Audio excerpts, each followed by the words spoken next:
हम अब प्रारंभ करते हैं।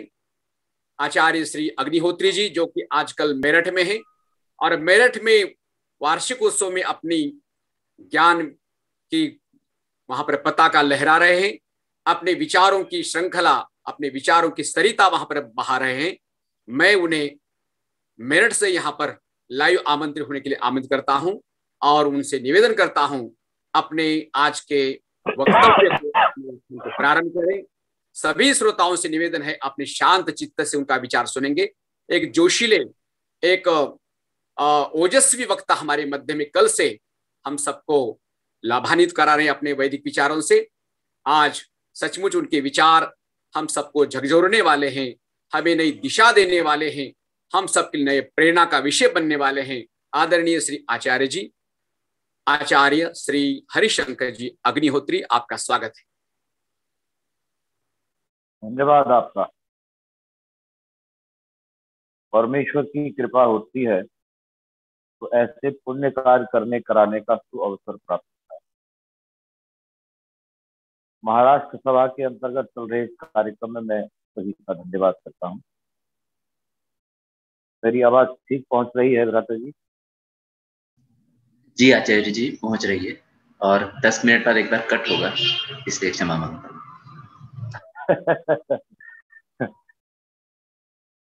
कोई बात नहीं, वो जैसा होगा एडजस्ट करने का प्रयास करेंगे, क्योंकि वर्चुअल सिस्टम में जो बाधाएं आती है उनको दूर करना ही होगा।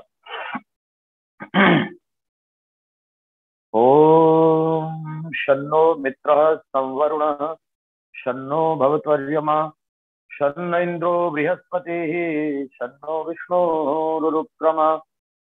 नमो ब्रह्मणे नमस्ते वायो त्वमेव प्रत्यक्षं ब्रह्मासि त्वामेव प्रत्यक्षं ब्रह्म वदिष्यामि ऋतं वदिष्यामि सत्यं वदिष्यामि तन्मामवतु तद्भक्तारमवतु अवतु माम् अवतु भक्तारम्।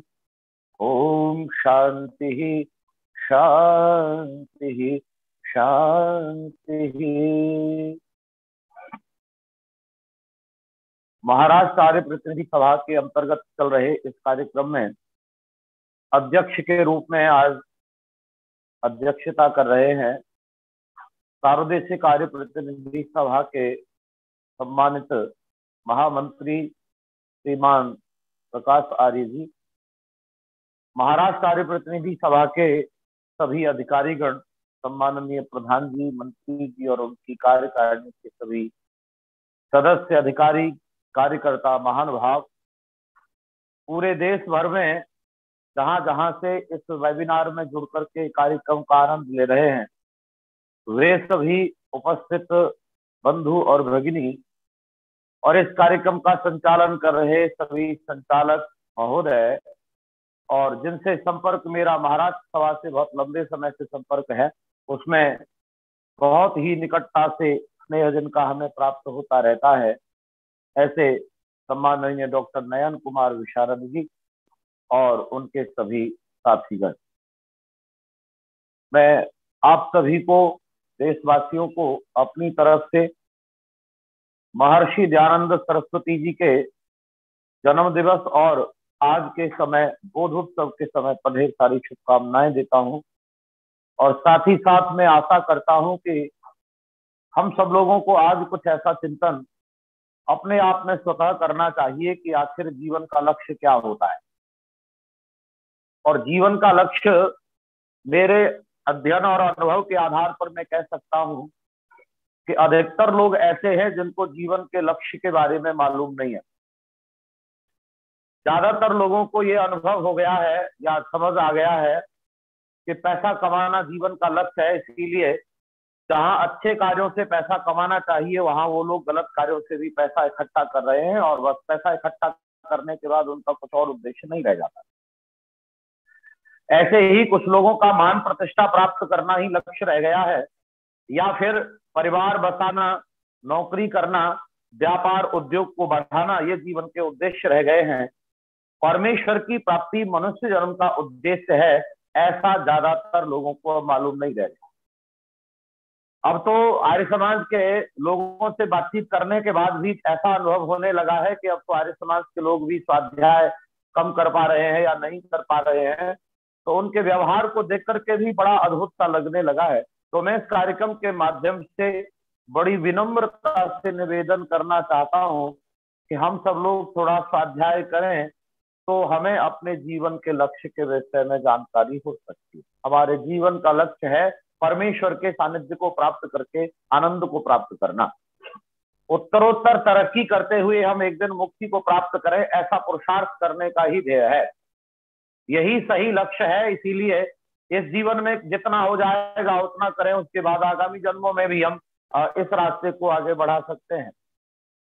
आज महर्षि दयानंद जी महाराज को बोध, ऐसा कुछ संकेत, अंतर मन पूर्वाग्रह, जो पहले से ही ज्ञान प्राप्ति की इच्छा रखने वाला व्यक्तित्व मूल शंकर है, उनको ऐसा समझ में आया कि ये जो हम शिव की पूजा कर रहे हैं यह कुछ और है और सच्चा शिव परमेश्वर कुछ और है, हमें उसको ठीक से जानना होगा और व्रत लेकर के वो आगे निकलते हैं।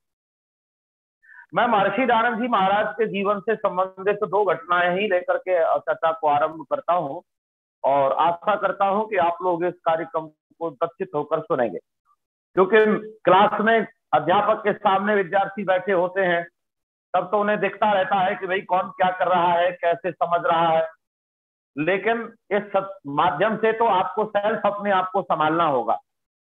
अब तो यहाँ मुझे दिख भी नहीं रहे हैं कि कौन कौन कहाँ कहाँ बैठे हैं, इसीलिए आपको सेल्फ इस कार्यक्रम को ध्यान पूर्वक सुनना होगा। जो इस कार्यक्रम का आनंद लेना चाहते हैं उसकी आपकी स्वयं की अपनी तैयारी होगी। महर्षि दयानंद जी महाराज के जीवन में 2 प्रमुख घटनाएं होती हैं बचपन में। उसमें सबसे पहली घटना होती है कि जब छोटी बहन का देहावसान होता है। छोटी बहन के देहावसान के समय पर कैसी स्थिति है, इसको उन्होंने अपने जीवनी में भी उल्लेखित किया है। उन्होंने कहा कि जब मेरी बहन नहीं पाया, घर वालों को तो लग रहा था कि रोता नहीं है, कैसा पत्थर हृदय है, बहन के मर जाने पर भी नहीं रोता है, लेकिन वो कहते हैं कि मैं रो नहीं पाया, मैं इतना अंदर से डर रहा था, भयभीत था कि आखिर ये मृत्यु होती क्या है और जब मेरे साथ भी होगी तो क्या ऐसा होगा, तो क्या होगा, आखिर क्या होता है मृत्यु। तो उन्होंने उस समय पर मृत्यु को जब नजदीकता से देखा तो वैराग्य के भाव उपस्थित होते हैं। थोड़े ही समय बाद चाचा की मृत्यु होती है तो यह भाव बिल्कुल और पक्के हो जाते हैं और वह संसार निस्वार्थ दिखने लगता है और बस वहां से एक संकल्प लेते हैं कि हमें मृत्यु को जानना होगा। लोगों से जब पूछा तो लोगों ने बताया कि मृत्यु सबके लिए होती है, लेकिन इस मृत्यु से कोई बच सकता है तो केवल योगी बचता है। इसीलिए उनके मन में सबसे पहला ये उद्देश्य था कि हम मृत्यु को जानेंगे, मृत्यु को जीतेंगे। योग साधना करके जीता जा सकता है तो क्यों पर योग साधना नहीं की जा सकती, इसीलिए हम मृत्यु को जीत कर रहे हैं। दूसरी घटना शिवरात्रि के दिन होती है, जब पिताजी के द्वारा उनको ये कहा जाता है कि देखो आपको व्रत रखना है और साथ ही साथ रात्रि को जागरण भी करना है। रात्रि को जागरण करना है, इससे क्या होगा पिताजी? अरे रात्रि को जागरण करने से शिवजी के दर्शन हो जाते हैं। अच्छा, यदि ऐसा है तो हम रात्रि को जागरण भी अवश्य करेंगे। और वह ऐसी दृढ़ प्रतिज्ञा करके मंदिर में बैठ जाते हैं। सारे के सारे लोग धीरे धीरे सो जाते हैं, पिताजी भी सो जाते हैं, मंदिर के पुजारी और भक्त गणाते वो सब सो जाते हैं, लेकिन मूल शंकर जग रहा होता है। और मूल शंकर का केवल एक ही ध्येय है कि अगर सो गया तो शिव के दर्शन नहीं, शिव जी के दर्शन होने हैं, इसीलिए रात्रि भर जागरण करना ही होगा। नींद आना चाहती है, लेकिन पानी के छींटे लगा लगा करके अपने आप को जगाए रखना उनका बहुत पुरुषार्थ रह गया है। लेकिन थोड़ी ही देर बाद शिवजी तो प्रकट नहीं होते हैं, लेकिन चूहे आकर के उस शिवलिंग पर चढ़ करके चढ़ावे को खाते हैं, मलमूत्र विसर्जन करते हैं। तब मूल शंकर के मन में ऐसा एक बोध होता है कि यह कैसा शिव है जिसकी हमने कहानी सुनी थी, जिसका त्रिशूल अगर हिल जाए तो ब्रह्मांड हिल जाता है और ये अपना सिर तक नहीं हिलाता है। महर्षि दयानंद जी महाराज जिस समय शिव मंदिर में रात्रि जागरण कर रहे थे और शिव पर उस मूर्ति पर चढ़े हुए चूहों को देख करके पिताजी को जगाया और पिताजी से कहते हैं, पिताजी आपने जो बताया था वैसा कुछ दिख नहीं रहा है, चलिए। उन्होंने कहा कि क्या यह वही शिव है जिसके बारे में आपने कथा बताई थी? पिताजी को मजबूरन ये कहना पड़ा, बेटा वह शिव तो कैलाश पर रहता है, यह तो उसकी मूर्ति है।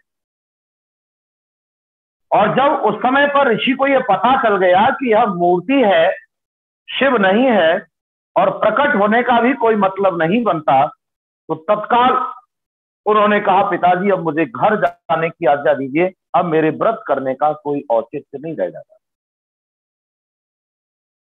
पिताजी घर जाने की आज्ञा देते हैं कि जाओ सिपाहियों को ले जाओ, लेकिन रोटी भोजन मत करना।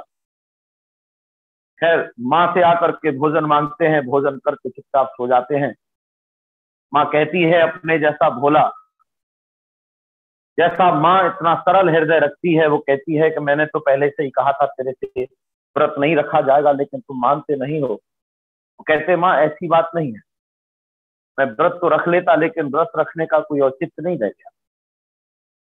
और उस समय पर उन्होंने एक प्रतिज्ञा की कि हम सत्य शिव की खोज करते रहेंगे, सत्य शिव को प्राप्त करें।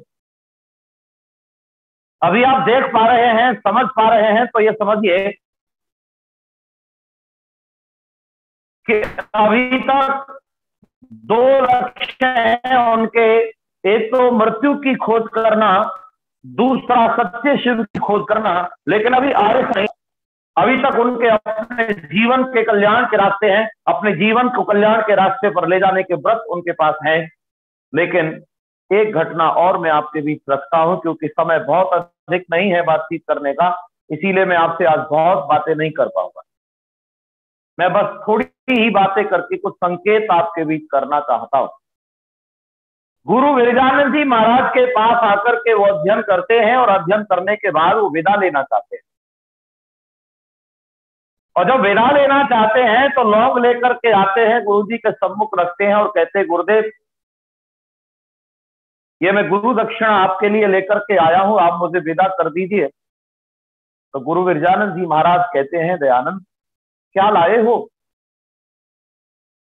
क्या लाए हो गुरु दक्षिणा में देने के लिए? तो दयानंद कहते, गुरुदेव ये आपकी रुचि देख करके मैं लौंग लेकर आया हूं, वो भी कहीं से मांग करके लाया हूं। दयानंद जी महाराज को गुरु जी कहते हैं, दयानंद मुझे तुमसे केवल लोगों की आशा नहीं थी, मैं केवल तुम्हें लोगों की आशा के लिए नहीं पढ़ा रहा। तो दयानंद जी महाराज कहते हैं, गुरुदेव मेरे पास क्या है, ये लौंग भी कहीं मांग करके लाया हूं, मेरा अपना शरीर मेरे पास है और आपकी दी हुई विद्या है, आप आदेश तो करें।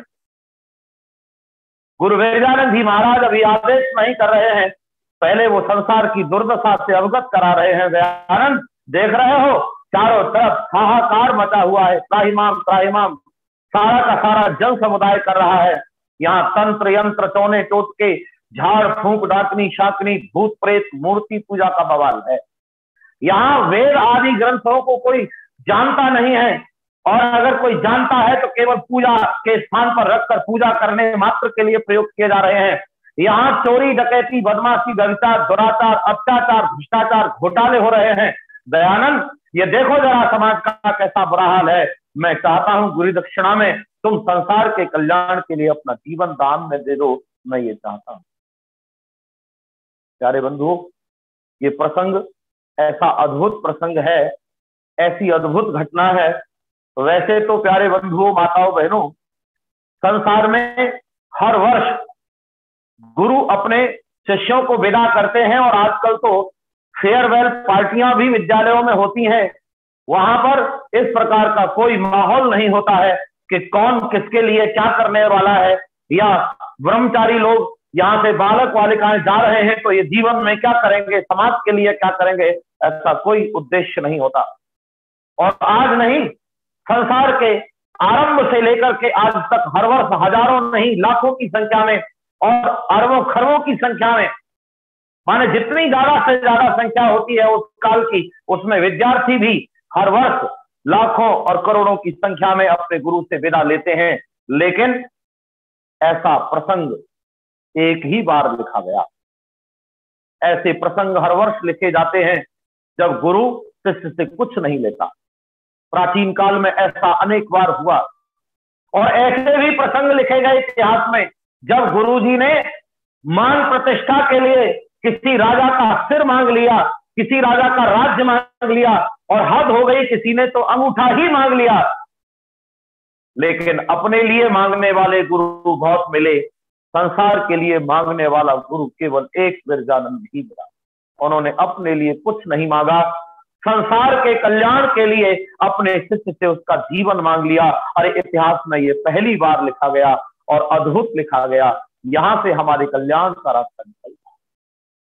आप समझ पा रहे होंगे कि वह दिन ऐसा ऐतिहासिक दिन था जब महर्षि दयानंद जी महाराज ने अपने जीवन को गुरु दक्षिणा में दान दे दिया था, और केवल समाज के कल्याण के लिए, विश्व कल्याण के लिए, वेद उद्धार के लिए, ऋषि कर ग्रंथों के प्रचार के लिए अपने जीवन को गुरु दक्षिणा में दान देकर के वहां से चलते हैं।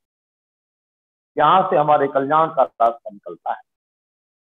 अब जीवन का उद्देश्य हो गया है हमारे कल्याण का कार्य करना।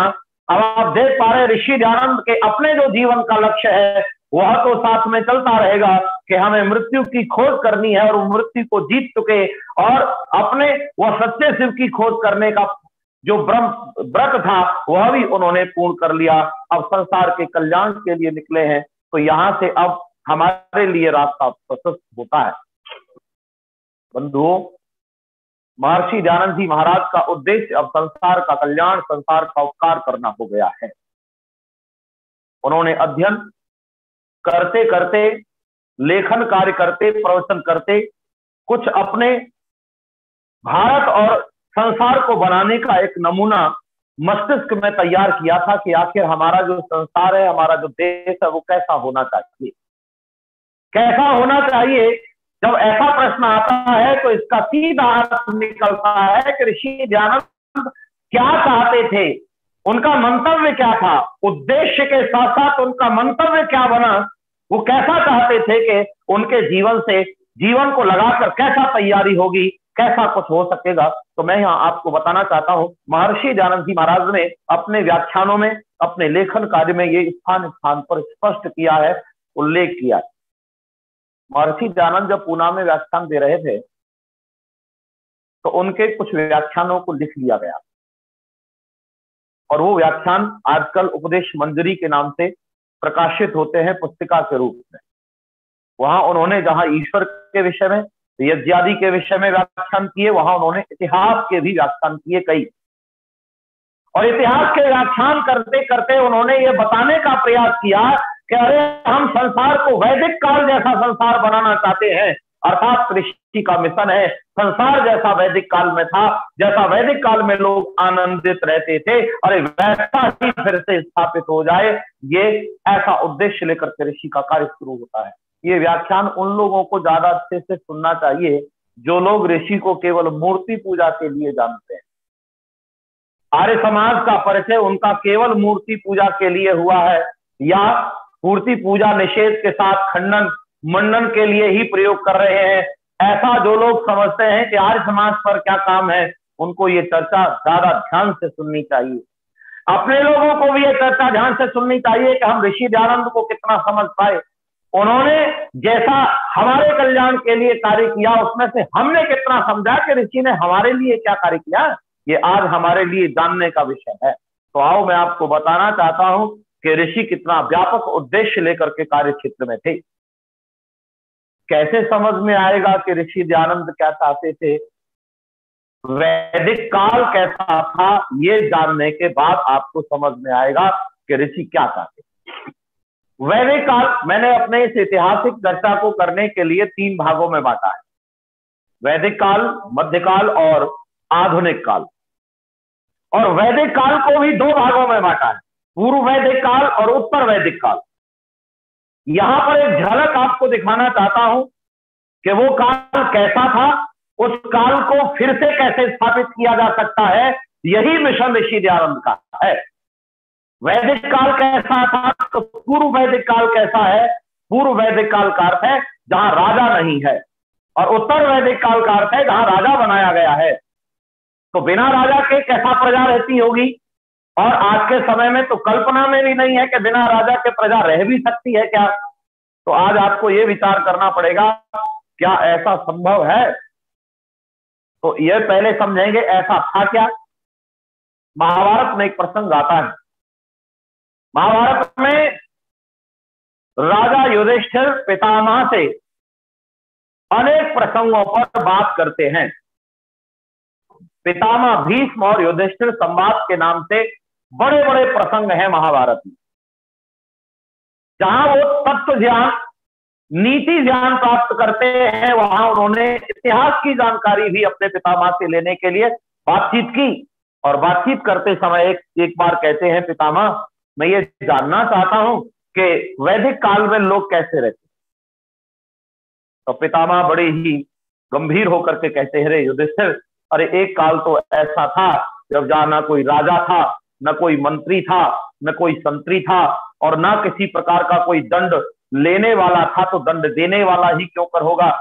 और फिर भी सारे समाज के लोग आनंदित रहे। अगर मैं आप लोगों से जितने चर्चा सुन रहे हैं उनसे अगर मैं बात करूं कि क्या ऐसा संभव है, तो आज के वातावरण को देख करके तो आप सब एक स्वर में कहेंगे कि नहीं, ऐसा संभव नहीं है। लेकिन मैं कुछ दलील आपके सामने रखूंगा, मैं कुछ तर्क रखूंगा आपके साथ। ये मैंने महाभारत के प्रसंग का जो प्रमाण दिया है, इसके साथ दलील आप सुन लेंगे तो आप कहाँ ऐसा संभव है, और संभव है तो फिर कैसे संभव है, इस बात को ऋषि दयानंद के साथ मैच करके देखेंगे, तब फिर संभव समझ में आ जाए। सारे के सारे लोग रोड पर चलते हैं, और जब रोड पर चलते हैं तो रोड पर चलने के कुछ नियम होते हैं। रोड पर चलने के नियमों को हम ठीक ठीक से जान लें। फिर से ध्यान से सुनिए, रोड पर, मार्ग पर चलने के कुछ नियम होते हैं, उन नियमों को ठीक ठीक जान लें और नियमों में ही चले। हम रोड पर चलने का कोई नियम नहीं तोड़े। कहां चलना है, कैसे चलना है, कहां रुकना है, सारे के सारे नियमों को जान लें और सारे के सारे नियमों पर ही हम रोड पर चलें। अगर आपने मेरी बात समझ ली है तो आप उत्तर दे सकते हैं कि क्या रोड पर चलने पर दुर्घटनाएं होंगी, तो आपका उत्तर होगा कि नहीं। अगर हम सारे के सारे लोग नियम से चलें तो दुर्घटनाएं नहीं होंगी। लेकिन अगला प्रश्न प्रासंगिक है, क्या फिर किसी ट्रैफिक पुलिस की आवश्यकता रह जाएगी? तो आप अनुभव कर सकते हैं, अपने बुद्धि विवेक से निर्णय कर सकते हैं, यदि सारे के सारे लोग जब नियम से चलते हैं रोड पर, तो फिर ट्रैफिक पुलिस की कोई आवश्यकता नहीं रह जाती है। ठीक यही बात आप अपने वैदिक काल में लगाइए और अनुभव कीजिए कि सारे के सारे लोग जीवन जीने के नियमों को ठीक से जानते हैं और ठीक से ही चलते हैं, तो फिर राजा की क्या जरूरत है, वहां मंत्री की क्या आवश्यकता है, और आनंद आएगा कि नहीं। महर्षि दयानंद भी यही चाहते हैं कि यहां पहले सारे के सारे लोग वैदिक काल के नियमों को ठीक से जाने और नैतिकता के आधार पर, उसी आधार पर अनुशासन में चलें, तो फिर वहां पर आनंद की कहीं कमी नहीं रह जाएगी। ऐसा आनंदित वातावरण ऋषि दयानंद फिर से बनाना चाहते हैं। यह है ऋषि दयानंद का उद्देश्य, यह है मिशन। अब आप अंदाजा लगा सकते हैं कि ऋषि दयानंद का उद्देश्य कितना व्यापक है, कितना बड़ा है। क्या हमने कितना समझा ऋषि को? अब प्रश्न है कि ऐसा वातावरण बनेगा कैसे? तो आप वहीं फिर जाइए, वैदिक काल में था कैसे? तो वैदिक काल में ये वातावरण बना था वहां की एजुकेशन से, उस काल की शिक्षा व्यवस्था से। उस काल की शिक्षा व्यवस्था अद्वितीय है, पूर्ण है, विकार रहित है, किसी प्रकार का दोष नहीं है। और उस पद्धति से जो भी विद्यार्थी निकलेगा, बालक बालिका, वह विद्वान भी होगा और चरित्रवान भी होगा, और ऐसा ही निकलकर बालक बालिका इस स्वस्थ समाज का निर्माण करेगा। यह है दयानंद का मूल आधार। इसीलिए ऋषि दयानंद अपने ग्रंथों में कहते हैं कि आपको ऐसा तैयारी करनी है। आपके मन में यह उत्सुकता जरूर होगी कि वैदिक काल में एजुकेशन सिस्टम कैसा था। वैसे दुर्भाग्य है देश का आज कि उस एजुकेशन सिस्टम के बारे में आर्य समाज के अतिरिक्त और कोई जानता ही नहीं है। लोग पूर्णतया नहीं समझ पा रहे हैं, और कमाल तो तब होता है जब आर्य समाज के लोग बहुत अच्छे से उस पद्धति को भी नहीं समझ पा रहे हैं। बहुत कम थोड़े से लोग हैं जो उस परंपरा को समझने का प्रयास कर रहे हैं। या मैं संकेत के रूप में आपको यह भी बताना आवश्यक समझता हूं कि भारत देश में 5 प्रकार की शिक्षा पद्धतियां चली हैं और दुर्भाग्य से 5 चल रही हैं। जिस पद्धति के बारे में मैं आपसे चर्चा कर रहा हूं, ऋषि दयानंद इस पद्धति की बात कर रहे हैं, उसका नाम है वैदिक गुरुकुलीय शिक्षा पद्धति। इसके बाद एक पद्धति और चली है, वो चली तो गुरुकुल में है, लेकिन उसका नाम है अवैदिक गुरुकुलीय शिक्षा पद्धति। गुरुकुल में 2 प्रकार की पद्धति चली है। तीसरे नंबर की पद्धति चली है बौद्ध शिक्षा पद्धति, चौथे नंबर की चली है इस्लाम शिक्षा पद्धति, और 5वें नंबर की चली है ईसाइयों की आधुनिक शिक्षा पद्धति। और वर्तमान में ये 5 चल रही हैं। आर्य समाज के लोग, प्रबुद्ध वर्ग जो गुरुकुल चला रहा है, वो प्राचीन काल की परंपरा के आधार पर चलाने का प्रयास कर रहा है।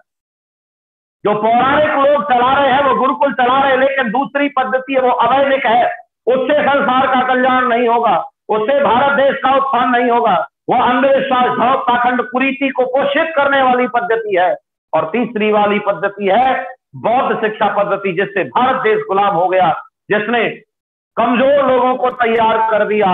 यह आज भी मठों में पढ़ाई जाती है, बौद्ध भिक्षु पढ़ाने वाले हैं, और पाली भाषा में पढ़ाई जाती है। चौथे वाली शिक्षा पद्धति मदरसों में पढ़ाई जाती है, और उसका उद्देश्य नहीं है कि समाज का कल्याण हो, उसका उद्देश्य केवल इस्लाम का प्रचार हो, चाहे किसी भी हद तक जाया जा सकता है। तो आतंकवाद पैदा करने वाली चौथी शिक्षा पद्धति भी भारत देश में चल रही है, विश्व में चल रही है। और 5वें नंबर की शिक्षा पद्धति, दुर्भाग्य से जिसमें भारत देश का बहुत बड़ा वर्ग पढ़ रहा है, ज्यादातर संख्या में लोग भारत देश के जिस पद्धति में पढ़ रहे हैं उस पद्धति को तैयार किया गया है लॉर्ड मैकाले और उसकी टीम ने, और इस उद्देश्य से तैयार किया है कि भारत देश का नाश कैसे होगा। और उसी पद्धति को दुर्भाग्य से भारत देश की सरकारें उसको पोषित करती जा रही हैं। उसमें संशोधन करने का कोई बहुत अच्छा प्रयास नहीं किया जा रहा है। अब आप अंदाजा लगा सकते हैं कि हम वर्तमान स्थिति को ठीक करने के लिए क्या सिस्टम लागू करें। तो हमें फिर से ऋषि दयानंद के मंतव्य अनुसार, उनके संदेश के अनुसार, हमें प्राचीन काल की वैदिक गुरुकुल का पद्धति का अच्छे से अध्ययन करना होगा। आखिर वो कैसी होती थी, उसके अनेक प्रकार के प्रमाण आपके ग्रंथों में भरे पड़े हैं। उस पर एक आर्य समाज के लोगों को बैठकर, सार्वदेशिक स्तर पर विद्वानों को बैठाकर उस पद्धति के सारे तरीकों को ढूंढ करके फिर हमें उसको बहुत अच्छे से चलाना होगा। मैं ये क्यों कह रहा हूं बहुत अच्छे से चलाना होगा, क्योंकि अभी तक हम बहुत अच्छे गुरुकुल उस पद्धति से चला नहीं पाए। वैसे मैं गुरुकुलों की अवहेलना करने के लिए नहीं कह पा रहा हूं, और नहीं कहना चाहता हूं, क्योंकि मैं कौन होता हूं गुरुकुल के बारे में कुछ कहने वाला। मैं तो जैसा अनुभव किया है वैसी आपको जानकारी साझा कर रहा हूं। गुरुकुल की जो पद्धति है वो कैसी थी, आइए जरा एक क्षण कुछ बात करते हैं, और फिर आप देखेंगे वह गुरुकुल से निकलने वाला विद्यार्थी कैसा हो सकता था। तो गुरुकुल की पद्धति कैसी है, तो उसका सबसे पहला प्रसंग है कि शिक्षा निःशुल्क मिलेगी, वहां कोई शुल्क नहीं लिया जाएगा। दूसरा नियम है बालक बालिकाओं के गुरुकुल अलग अलग होंगे। बालकों को पढ़ाने वाले आचार्य पुरुष ही होंगे और महिलाओं को पढ़ाने वाली आचार्य महिला ही होंगी, और वहां पर सब सारे विषयों का ठीक ठीक से ज्ञान दिया जाएगा। आज लोगों को एक बात गुरुकुल को समझते सुनते ही एक बात मन मस्तिष्क में आती है कि भाई केवल संस्कृत पढ़ाने वाले लोग हैं। नहीं बंधुओं, संस्कृत नहीं पढ़ाई जाती थी केवल। संस्कृत तो हमारी सामान्य बोलचाल की भाषा थी, पढ़ने का माध्यम था, और संस्कृत माध्यम से सारे सब्जेक्ट पढ़ाए जाते थे।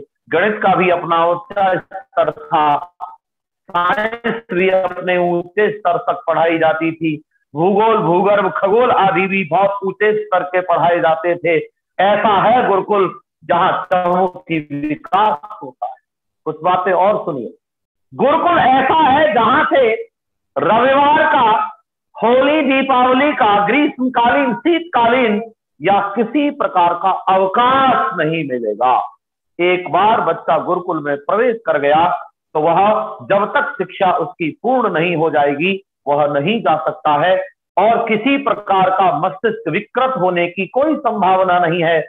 वह बारात में नहीं जाएगा, मौसी और चाचा की शादी में नहीं जा सकता, इसीलिए किसी प्रकार से मस्तिष्क में विकृति नहीं आ सकती। आज जिन लोगों को लगता है हम बच्चों को बहुत बेहतर पढ़ा सकते हैं, पढ़ा रहे हैं, तो वो भूल जाएं कि वह प्राचीन काल की वैदिक पद्धति के स्तर तक पढ़ा सकते हैं, क्योंकि उस काल में और आज के काल में हम बहुत बड़ी बाधाएं आज वर्तमान में इकट्ठी कर चुके हैं।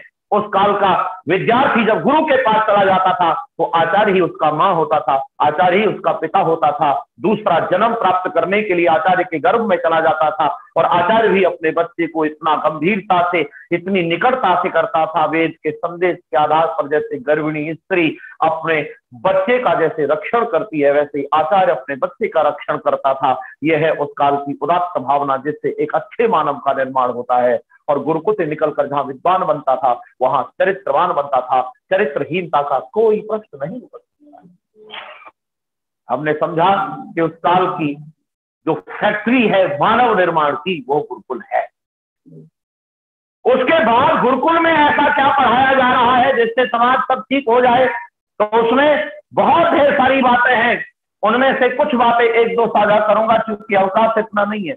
मुझे बहुत बातें करने का मन है आज आपसे, कि मैं आपको बता सकूं कि ऋषि दयानंद का कितना व्यापक योजनाबद्ध कार्यक्रम है, उसमें से हम कितना समझ पाए। ऋषि दयानंद वहां बता रहे हैं अपने ग्रंथों में, अपने व्याख्यानों में, कि उस काल का व्यक्ति जैसे गुरुकुल में पढ़ रहा है तो उसे वहां सबसे पहले शिक्षा दी जाएगी कि तुम्हें अपनी आश्रम व्यवस्था में ही आबद्ध रहना है। ब्रह्मचर्य आश्रम, गृहस्थ आश्रम, वानप्रस्थ और संन्यास, इन चार परंपराओं में, चार भागों में अपने जीवन को जीना है। दूसरी एक परंपरा पढ़ाई जा रही है कि सारे समाज को चार वर्णों में ही रहना है। चार वर्ण, चार आश्रम और संस्कारों की परिपाटी मनुष्य को मनुष्य बनाने के लिए पर्याप्त है। लेकिन आज हम कितना समझ पाए हैं कि ये आश्रम व्यवस्था कितनी महत्वपूर्ण है। हमें उस काल में जब बच्चों का अध्ययन काल है, उस समय पर परिवार आदि की समस्या से दूर रखना चाहिए। मनोरंजन, अश्लीलता या नग्नता आदि से बच्चों को दूर रखने का हम कितना प्रयास कर पा रहे हैं, या उनको हम कितना संस्कार दे पा रहे हैं, या हम ऐसा कहां गुरुकुल बना पाए कि बच्चे को भेज दिया जाए और प्राथमिक शिक्षा पूर्ण करने तक उसे किसी प्रकार की गलत परंपरा से ना जुड़ सके। ऐसा कुछ क्या कर सकते हैं प्यारे बंधुओं। इसीलिए उस काल का जो व्यक्ति होता था वो विद्वान होता था और चरित्रवान होता था। आचार्य से लेकर ब्रह्मचारी तक सब लोग अपने पवित्र जीवन को जीते थे। आओ मैं आपको उस काल के आचार्यों के और विद्वानों के दर्शन आपको कराना चाहता हूं। मानसिक रूप से आप दर्शन कर सकते हैं और उससे आकलन आप कर सकते हैं कि ऋषि क्या चाहते हैं। महर्षि दयानंद जी महाराज ने अपने व्याख्यान में एक महाराज मनु का एक उदाहरण दिया, एक सूत्र पढ़ा। एतद् देश पशु तस्य सकाशात् अग्र जन्मन स्वम चरित्रम शिक्षेरन पृथिव्याम सर्वमानवा। पृथिव्याम सर्वमानवा, पूरी पृथ्वी पर जितने मनुष्य हैं वो सारे के सारे भारत के अग्र जन्मना ऋषि मुनि विद्वान आचार्यों के चरणों में बैठकर अपने चरित्र की शिक्षा लेते थे। यह है भारत देश का वो काल, जैसा काल फिर से ऋषि दयानंद लाना चाहते हैं, जब सारे संसार के लोग भारत को गुरु मानते। हो सकता है आप ये पंक्ति बार बार सुन लिए हो तो आपको थोड़ा कम आनंद आया हो, क्योंकि कोई पंक्ति जब कई बार सुनी जाती है तो ऐसा लगता है कि उसमें रस नहीं रह गया। लेकिन आओ मैं आपको इसी पंक्ति से आप फिर आनंद देना चाहता हूं, आपको समझाना चाहता हूं कि ऋषि का ये मंतव्य क्या है, वो क्या बताना चाह रहे हैं। आओ मैं बताना चाहता हूं कि उस काल के आचार्य का स्तर क्या था। उस काल के आचार्य का स्तर था, उसको समझने के लिए एक झलक तो देख लीजिए। क्या झलक देखेंगे? आप अपने आसपास जिस कॉलोनी में रहते हैं, जिस गांव में रहते हैं, एक प्रश्न का उत्तर दीजिए कि आप अपने आसपास जितने पेड़ पौधे वनस्पतियां हैं उन सबके नाम जानते हैं आप? तो आपका उत्तर होगा कि हम सारे पेड़ पौधे वनस्पतियों के नाम नहीं जानते हैं। आपकी कॉलोनी की बात कर रहा हूं, पूरे जिले या पूरे देश या पूरे विश्व भर की बात नहीं कर रहा हूं। आप उनका स्तर आकलन करने का प्रयास कीजिए जिन्होंने इन पेड़ पौधों वनस्पतियों के नाम लिखे, और केवल पेड़ पौधे वनस्पतियों के नाम नहीं। आप एक श्लोक फिर पढ़िए। महाराज मनु आपको क्या कहना चाह रहे हैं? आपको बता रहे हैं, प्राचीन भारत के दर्शन करा रहे हैं और वेद का महत्व समझा रहे हैं और ऋषियों का पुरुषार्थ बता रहे हैं कि उन्होंने पुरुषार्थ कितना किया। वो कहते सर्वेशाम तु नामानि, सर्वेशाम तु नामानि कर्माणि च पृथक पृथक वेद शब्देव एवादौ पृथक संस्था निर्ममे।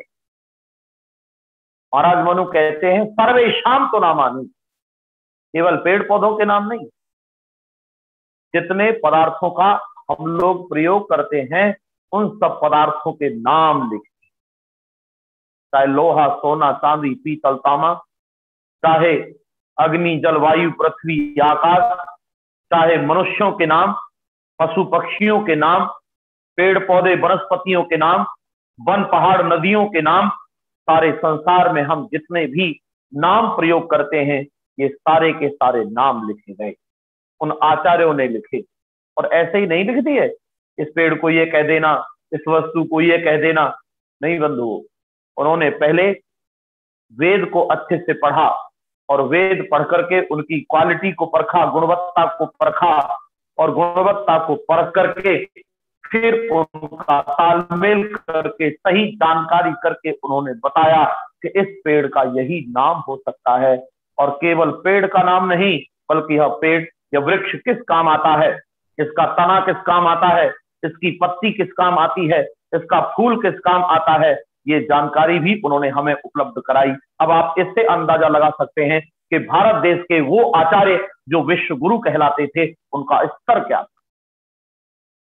जबकि हम अपने पौधों के नाम तक नहीं जानते हैं और उन्होंने इनकी सारी की सारी जानकारी हमारे सामने रख दी। और केवल पदार्थों के नाम आदि नहीं, सर्वेशाम तु नामानि और कर्माणि च पृथक पृथक, किसको क्या कर्म करना है, राजा से लेकर प्रजा तक, माता पिता से संतान तक, आचार्य आदि अध्यापक और जितने भी कर्म करने वाले कर्मचारी हैं, ब्राह्मण से लेकर शूद्र तक, जितने भी हो सकते हैं उन सबके कर्मों की जानकारी दी। और संस्थाओं का निर्माण करके कौन संस्था कौन विभाग में क्या क्या काम हो सकता है, ये सारी जानकारी उन आचार्यों ने दी। गणित की बात करने वाले लोगों को भी आज समझना चाहिए कि प्राचीन काल का गुरुकुल का पढ़ा हुआ आचार्य कितना गणितज्ञ होता था। उसने आज यहां बैठे बैठे साधना और अपने गणित के आधार पर भूगोल और भूगोल में और खगोल में जितने भी क्रियाएं होती हैं उनका गणित लगा करके दे दिया। कौन ग्रह दूसरे ग्रह से कितना दूर है, कितना बड़ा है और वह गति कैसे करता है, इसका आकलन लगाने की कोशिश करो कि ये कितनी उदात्त भावना है, कितना ऊंचा स्तर है।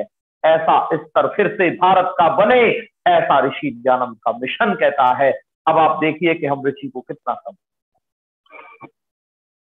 महर्षि दयानंद जी महाराज एक स्वस्थ परंपरा स्थापित करना चाहते हैं। कैसे थे उस काल के लोग, कितने बड़े विद्वान होते थे, कैसा राज्य होता था। जब हम उत्तर वैदिक काल की बात करेंगे तब छांदोग्य उपनिषद का एक कथानक आएगा। उद्दालक नाम के एक ऋषि हैं, उनके पास बैठकर कुछ ऋषि मुनि आचार्य लोग बात कर रहे हैं और बात करते करते कुछ एक प्रसंग आया और प्रसंग को जानने के लिए अन्य लोगों ने कहा कि आचार्य ये बताइए क्या इस प्रसंग को हम लोगों से बेहतर कोई जानता है। तो उद्दालक ऋषि ने कहा हाँ, हमसे ज्यादा अच्छी जानकारी रखने वाला एक राजा है, उसका नाम है अश्वपति। अच्छा चलो तो उसके पास चलते हैं। सारे लोग मिलकर विद्वान लोग राजा अश्वपति के पास आते हैं। वैसे मैं जो प्रसंग सुना रहा हूं हो सकता है आपने इसे कहीं किसी उपदेशक से दूसरे तरह सुना हो, क्योंकि हमारे इस मंच से भी कई बार कुछ प्रसंग सुना करके ही सुनाते रहते हैं, स्वाध्याय खुद नहीं करते। मैं ये संकेत करना चाहता हूं कि जब भी कोई प्रसंग समझाया जाए उसको खुद पहले अध्ययन उसी प्रामाणिक पुस्तक से करने के बाद ही करना चाहिए। मैं जो आपको चर्चा कर रहा हूं ये छांदोग्य उपनिषद में है, ऐसा ही जैसा मैं वो बता रहा हूं वैसा ही आप पढ़ लेना। ऋषि उत्तालक के पास आते हैं, ऋषि उत्तालक उन सबका आतिथ्य करते हैं, बैठते हैं और फिर वार्ता करते हैं कि हे राजन, हम आपके पास ये विषय और आप बहुत सूझबूझ से अपना राज्य करते हैं, आपका राज्य बहुत अच्छा है। तब राजा अश्वपति कहते हैं, अरे नमेश तेनो जनपदे न कदर्यो न च मद्यपः नाना हिताग्र न अविद्वान सैरिणी कुतः। मेरे राज्य में कोई कंजूस नहीं है, मेरे राज्य में कोई चोर नहीं है, मेरे राज्य में कोई शराबी व्यक्ति नहीं है, मेरे राज्य में कोई हवन न करता हो ऐसा नहीं है, मेरे राज्य में कोई अविद्वान मूर्ख नहीं है, मेरे राज्य में कोई व्यभिचारी पुरुष नहीं है। व्यभिचारिणी स्त्री तो होगी कहां से। अब आप कल्पना कर सकते हैं कि वैदिक काल का राज्य कैसा था और ऋषि दयानंद ऐसा ही राज्य फिर से बनाना चाहते हैं। अब अंदाजा लगाओ कि ऋषि का मिशन क्या कहता है। ऋषि दयानंद जिस ओर हमें ले जाना चाहते हैं उस ओर हमने कितना समझ पाए कि हम ऋषि कहां ले जाना चाह रहे हैं हमको। इसीलिए उन्होंने उद्घोष किया, वेदों की ओर लौटो, क्योंकि वेद के बिना इस रास्ते पर हम नहीं जा सकते, फिर से वैसा ही भारत हम नहीं बना सकते। किसी ने पूछा था कि हे आचार्य, जरा आप बताएंगे भारत देश के बारे में आपकी क्या मनसा है, क्या विचार है। वो कहते मैं भारत देश का गौरव फिर से लौटाना चाहता हूं।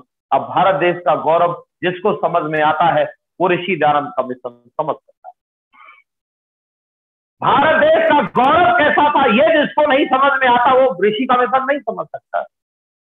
भारत देश का गौरव ये कहता है कि उस काल का आचार्य कैसा होता था, उस काल का राजा कैसा होता था, उस काल के अंदर कौन कौन व्यवस्थाएं थी जिससे सारा समाज ऐसा था, चोरी नहीं होती थी, वहां कोई गलत काम नहीं होता था, कोई किसी का हक नहीं दबाता था, वहां पर झूठ नहीं बोला जाता था, वहां पर साधना सबसे ज्यादा प्रमुख थी और उद्देश्य एक था, केवल ईश्वर की प्राप्ति करना, आनंद की प्राप्ति करना। इसीलिए परोपकार बना करके अपने वातावरण को आनंदित करते थे। वैदिक ये काल है, भारत देश का गौरव है कि भारत देश विश्व गुरु है। गुरु भूमि कहते हैं संसार के लोग इसे। यह देव भूमि है, यह चक्रवर्ती राजा है, यह सोने की चिड़िया है और यह पारसमणि है। ऋषि दयानंद फिर से इसे पारसमणि की तरफ ले जाना चाहते हैं। प्यारे बंधुओं, गौरव फिर से लौटे, ऐसा ऋषि दयानंद का मिशन है। चर्चा इतनी व्यापक है ये भी कि हम कितना समझ पा सकते हैं। मैं 2-3 बातें और आपके साथ साझा करता हूं क्योंकि समय इजाजत नहीं देता है। महर्षि दयानंद जी महाराज जहां लेखन कार्य करते हैं वहीं पर वो व्याख्यान करते हैं, तो क्यों उन्होंने इस रास्ते को अपनाया। तो जब गुरुजी से विदा लेकर जा रहे हैं तो उन्होंने ये चिंतन किया, साधना की कि आखिर संसार का कल्याण होगा कैसे। तो संसार के कल्याण के लिए गुरुजी ने उन्हें सावधान किया कि संसार का कल्याण होगा वेद के रास्ते पर चलकर, संसार का कल्याण होगा ऋषिकृत ग्रंथों से।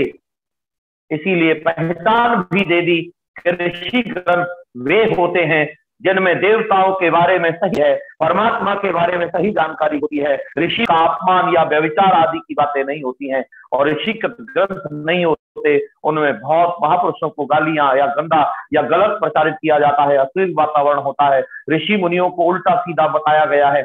आज भी हमें इस अवसर पर ये बोध करना होगा कि ऋषि दयानंद को जो गुरुजी से आज ये संदेश प्राप्त हुआ वो हमें समझना है कि हमें भी ऋषिकृत ग्रंथों को पढ़ना होगा, अप्रामाणिक ग्रंथों को बिल्कुल नहीं पढ़ना होगा। लेकिन आज भी हमने ऐसा देखा है अपनी प्रचार यात्रा में कि कुछ लोग ऐसे हैं कि जो वेद को नहीं समझ पाए, वेद के बराबर में संसार की अन्य पुस्तकों को रखने की हिम्मत करते हैं। मैं उनसे निवेदन करना चाहूंगा, संसार में ऐसी कोई पुस्तक नहीं है जो वेद के बराबर में रखने की हिम्मत की जाती।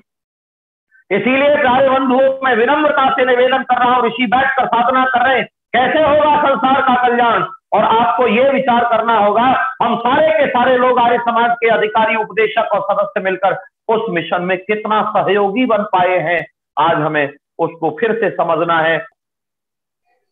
इसीलिए आज हमें ये तय करना होगा, एक व्रत लेना होगा कि हमारे संपर्क में आने वाला व्यक्ति ऋषि दयानंद और वैदिक मिशन के साथ जुड़े उसे ये सहज जानकारी होनी होगी। उससे भी पहले मैं बड़ी विनम्रता से आप सभी से निवेदन करना चाहूंगा, जो ऋषि मिशन में सहयोगी बनना चाहता है वह पहले अपने आप को तैयार करे। जो स्वयं को ऋषि मिशन में वैदिक जीवन शैली नहीं अपना सकता वो ऋषि मिशन में सहयोगी नहीं बन सकता। जिसकी दिनचर्या ठीक नहीं है, जो योग साधना नहीं करता, जो दैनिक ब्रह्म परमेश्वर से जुड़ने के लिए ब्रह्मयज्ञ नहीं करता, जो अग्निहोत्र को दिनचर्या नहीं बना पाया, जो माता पिता की सेवा को अपना कर्तव्य नहीं समझ पाया, जो संसार के उपकार के लिए परोपकार को वो जो ध्येय नहीं बना पाया, वो इस ऋषि मिशन में सहयोगी नहीं बन सकता। ऋषि मिशन में सहयोगी बनने के लिए हमें सबसे पहले अपने आप को तैयार करना होगा। मैं अपने आप को सैद्धांतिक और व्यावहारिक रूप से कितना तैयार कर पाता हूं, उसके बाद मैं अपने परिवार को कितना अच्छे से समेट पाता हूं। आज एक सबसे बड़ी शिकायत आती है कि हम परिवार को नहीं जोड़ पाए, तो उसकी गलती परिवार की नहीं है, वो गलती मेरी अपनी है। वहां मेरे पुरुषार्थ की परीक्षा होती है, मैं पुरुषार्थ नहीं कर पाया। मेरे प्रेम, मेरे स्नेह और मेरे समर्पण की परीक्षा होती है, मैं वहां ये नहीं कर पाया, इसलिए परिवार मेरे साथ नहीं जुड़ता। इसीलिए मैं ऐसा व्यवहार करूं, ऐसा पुरुषार्थ करूं जिससे परिवार मेरे साथ ऋषि मिशन में जुड़े। इसके बाद मैं समाज के आगे बढ़ूं। ऋषि दयानंद ने प्रवचन के साथ दूसरा कार्य शुरू किया जिसे लेखन कहते हैं। सबसे पहली पुस्तकाग्राम बैठकर संध्या नाम की लिखी और अनवरत लेखन कार्य शुरू हो गया। मैं यहाँ दो बातें जो बहुत जरूरी है वो ये बताना चाहता हूँ। ऋषि दयानंद ने जहाँ सामान्य जनता पर प्रयोग किए कल्याण के लिए, वहीं पर दो जिम्मेदार वर्गों पर भी प्रयोग किए। उनमें एक वर्ग है ब्राह्मण वर्ग, दूसरा है राजा। तो ब्राह्मण वर्ग पर प्रयोग करने के लिए जब उन्होंने देखा कि लोग आ रहे हैं, साक्षात हो रहे हैं, लोग हार रहे हैं, मान रहे हैं कि ऋषि का भी विवेक की बात सही है, लेकिन प्रचार कार्य में सहयोगी नहीं बन पा रहे। काशी का साक्षात हो, सारे के सारे पंडित मिलकर के हार जाते हैं, लेकिन इस मिशन में समाज कल्याण में सहयोगी नहीं बन पाते हैं। ऋषि दयानंद ने दूसरा प्रयोग किया राजाओं पर। राजाओं के इस प्रयोग में ऋषि काफी हद तक सफल हुए, इसीलिए राजाओं ने बहुत बड़ा सहयोग किया। मुझे यहाँ उस राजा का नाम लेना ज्यादा आवश्यक है जो सबसे पहले राजा काशी में मिला, और काशी में राजा आता है और राम में राज जय कृष्णदास। वो कहता है आचार्य आपके सामने जो लोग बैठते हैं केवल वही आपके प्रवचनों से लाभ ले पाते हैं, इसीलिए अच्छा होगा कि आप अपने व्याख्यान लिख दें। लिखने की भी जरूरत नहीं है, मैं लेखक बैठा दूंगा, बोलते रहिए और छपवा भी मैं दूंगा। तो राजा जय कृष्णदास के पुरुषार्थ से, धन आदि के सहयोग से पहले वाला सत्यार्थ प्रकाश लिखा गया। और राजा जो काशी का राजा है वह भी ऋषि दयानंद को मानता है। वह साक्षात के बाद उसे अनुभव हुआ कि मैं जिन पंडितों को पोषित कर रहा था, अरे दयानंद से वो सब हार गए, इसका मतलब वो गलत है। ऋषि दयानंद ठीक है। ऋषि दयानंद को बुलाकर उनका आतिथ्य करते हैं, उनको सम्मान करते हैं और उन्हें नील कमलों की मालाओं से सम्मानित करते हैं। राजा कहते गुरुदेव आपकी बात ही कही। सत्यार्थ प्रकाश न्यास जहां चलता है राणा के महल में, वह महल भी राणा के द्वारा दिया गया। आप वृंदावन में जाकर देखेंगे राजा महेंद्र प्रताप जिन्होंने अपनी जमीन दान करके गुरुकुल चलाने की व्यवस्था की, ऋषि दयानंद के साथ ऐसा समाज खड़ा हो गया। प्यारे बंधु, मैं विनम्रता से निवेदन कर रहा हूं क्योंकि व्याख्यान के लिए अवकाश नहीं है। मैं सभा का धन्यवाद करूंगा और आज हमें ये व्रत लेना होगा कि हम ऋषि मिशन को कितना समझ पाए हैं और उसमें कितना सहयोगी बन पाए हैं। आज सभाओं से लेकर नीचे तक आर्य समाजों की स्थिति ऐसी है कि फिर से समीक्षा करनी होगी और समीक्षा करके संगठन को मजबूत करके विश्व कल्याण के इस मिशन में सहयोगी बनना होगा। समीक्षा करनी होगी, मैं कहीं बाधा उत्पन्न तो नहीं कर रहा हूं। यदि आर्य समाज के मिशन में मेरे द्वारा बाधा उत्पन्न की जा रही है तो मुझसे बड़ा अपराधी और कोई नहीं है। ऐसी समीक्षा करके जो लोग मैदान में उतरेंगे निश्चित रूप से ऋषि के ऋण से उऋण होने के लिए वो अपना पुरुषार्थ कर पाएंगे। प्यारे बंधु, चर्चा करने का तो बहुत मन है लेकिन अवकाश नहीं है। मैं धन्यवाद करना चाहूंगा भ्राता श्री डॉक्टर नयन कुमार विशारद जी को, जिनके माध्यम से मैं आपके सभा के कार्यक्रम में उपस्थित हो सका। सभा ने बहुत स्नेह और बड़ा सम्मान और अवसर दिया है कि मैं बार बार आपके बीच आकर के कार्यक्रम देता रहूं और देता रहा लंबे समय तक। अब अवकाश कभी मिलेगा तो फिर आपकी सेवा करने का अवसर उपलब्ध होगा तो अच्छा सौभाग्य अनुभव करेंगे। मैं पूरे देश भर से बैठे हुए सभी बंधु भगिनी को धन्यवाद करता हूं, उनको अभिनंदन करता हूं और आशा करता हूं कि हम सब लोग इस मिशन को आगे बढ़ाने के लिए अपना सहयोग जरूर करते रहेंगे। अपनी सामर्थ्य के अनुसार एक ही निवेदन है, चलते रहो, दौड़ते रहो। अगर दौड़ने की सामर्थ्य नहीं है तो चलते रहो, चलने की सामर्थ्य भी नहीं है तो बैठकर चलते रहो, और बैठकर चलने की भी सामर्थ्य नहीं है तो खिसकते रहो, लेकिन चलते रहो, सफलता जरूर मिलेगी। मुझे तो पूरा विश्वास है, मुझे तो पूरा विश्वास है ऋषि का मिशन एक दिन जरूर सफल होगा, लेकिन इसमें समय नहीं लगेगा, पीढ़ियां लगेंगी बंधुओं, पीढ़ियां, और पीढ़ियां लगेगी नहीं। अरे 1947 से लेकर के 1857 से लेकर 1947 तक 3-3 पीढ़ियां तो आजाद कराने में लग गई, 6 पीढ़ियां आज तक लग गई। ऋषि जानंद के मिशन को 150 वर्ष हो रहा है, लगातार 6 पीढ़ियां चली गई, ऐसे ही और पीढ़ियां चलेंगी। हम इस मिशन को नई पीढ़ी को देते चले तो भी हम सफलता को प्राप्त कर सकेंगे। इन्हीं शब्दों के साथ आप सभी का बहुत बहुत धन्यवाद। इति ओ शब्द। आदरणीय आचार्य श्री हरिशंकर जी अग्निहोत्री को हम सुन रहे थे। प्रिय श्रोताओं, उपस्थित बहनों एवं भाइयों, ऋषि बोधोत्सव के इस पर्व पर आचार्य श्री अग्निहोत्री जी का चिंतन हमें सबको जीवन में उतारना चाहिए। महर्षि ने अपने मिशन को चलाने के लिए कितने कष्टों को सहन करना पड़ा उनको, और साथ ही उनकी एक अपेक्षा रही है राष्ट्र के लिए, समाज के लिए, विश्व के लिए। हम उनके कार्य, अधूरे कार्यों को पूरा करना हमारा कर्तव्य है। और उन्होंने, आपने कहा अंत में, हमें ऋषि के सिद्धांतों से कभी भी समझौता नहीं करना है, ऋषि के विचारों को आगे बढ़ाना है, जीवित रखना है, क्योंकि उनके जीवन का लक्ष्य था मानवता, उनके जीवन का लक्ष्य था कृणवंतो विश्वमार्यम, एवं सारी विश्व की जाति को एक सूत्र में बांधना उनका लक्ष्य था, वेद के मार्ग पर चलाना उनका लक्ष्य था। आचार्य जी का बहुत बहुत धन्यवाद। कल से आपने हमें